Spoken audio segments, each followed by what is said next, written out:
Hey everybody, Justin with AmericanMuscle.com here with Nina and her 07 GT. Now, you've actually had a good head start on this car. You've had it for a little over a year now, and it's looking pretty rad so far. Tell us about some of the mods. Well, I have a couple visual things on it right now. I have the Cervini Cobra R hood and the Roush front bumper, and of course the Gen 5 taillights, can't go without those, and a couple MMD parts, just miscellaneous things here and there. But I definitely want to get a little more power out of it. Absolutely. Well, we were talking about some of your goals here before we started this video, and we got a good game plan in mind, but in addition to the power, you also want to help out that stance, correct? Yes, definitely. She's a little bit too much of a monster truck for me right now, so I got to get her a little lower, but I want to do something with the exhaust, a little something extra. I have the Attack on it right now from Borla, but I'm definitely somebody that likes a little bit more bite to the bark, so I need something more there. Something's missing. All right, well, I think we have a few parts in mind to help Nina in her journey, of course, so we're gonna get you out of here. We're gonna get to work on the car. We'll bring you back in. We're ready to dyno this thing and see if you like it. Great. One of the things Nina is most excited about here with her build is us installing a brand new set of SR Performance lowering springs onto her 07. The 1.5-inch drop, thanks to the SR springs, is a great solution to get the car down a little lower. It's gonna look a lot better and handle a lot better in the process. Budget-friendly spring, they get the job done and they ride great. Now she's gonna be using her stock dampers now. This thing's actually pretty low mileage considering it's an 07. Of course, you always wanna make sure you have your spring compressor on hand before getting started. Believe me, it's one of those things where if you spend a few bucks more and get a good one, you'll definitely thank yourself in the long run.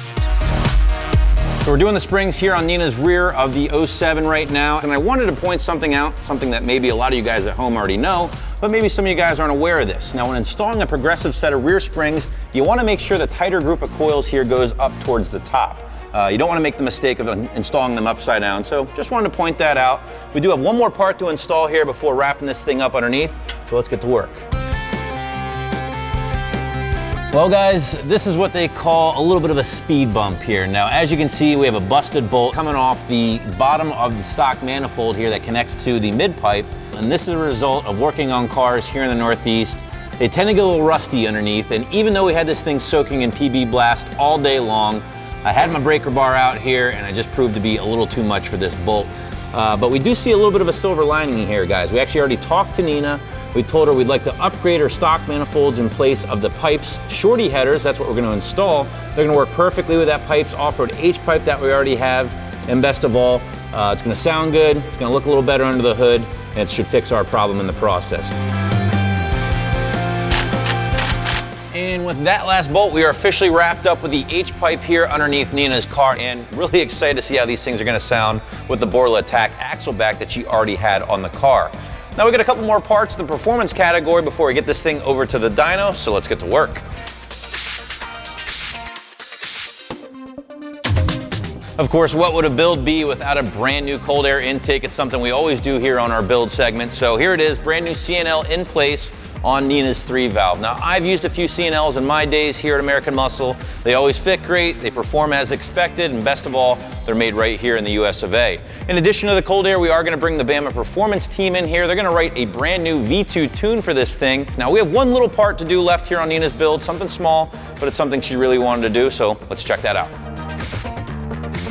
Well guys, with the performance and suspension stuff pretty much wrapped up here with Nina's build, we do have one more appearance part to throw on before we get her car moved over to the dyno. Now, full disclosure, these builds are usually more performance oriented, but you can't help but throw a little appearance at the thing from time to time. So Nina wanted to go with these MMD GT350 style quarter window covers here in matte black. Should flow nicely with some of the black and red theme she's got going on with her car. And the best part is it couldn't be any easier to install. I'm gonna get to work finishing up this install, then we're gonna get her car moved over to the dyno and see if this 3-valve's putting out any more power.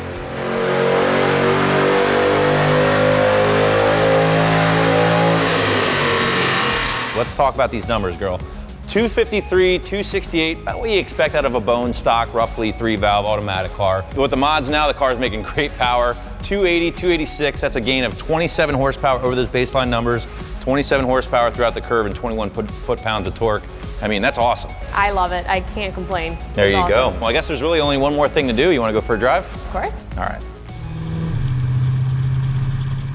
All right, guys, so we're out in Nina's 07 here. Finally, we get this thing out on the road. Sounds great. I think you would agree with me there. Yes, I love it. It's awesome. Are you happy with the stance so far? Do you like how the car's sitting? I love it. The stance is awesome. It feels really like extra smooth, like driving it too. So that's awesome. Yeah, and we used your stock shocks and struts, which, you know, sometimes you can do, especially with a car like this. It's low mileage, so they're not beat to hell. Yeah. They're not all blown out, obviously, and the car rides surprisingly smooth.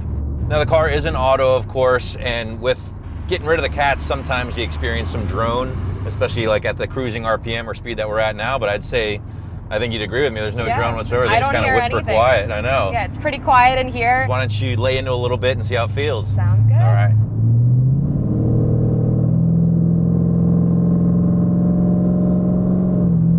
Feels pretty healthy. Yeah, it's very smooth, like I said. I mean, it feels great. Thank you so much. All right, got some right-handers here. Why don't we take these turns and see how the car feels now at the new springs?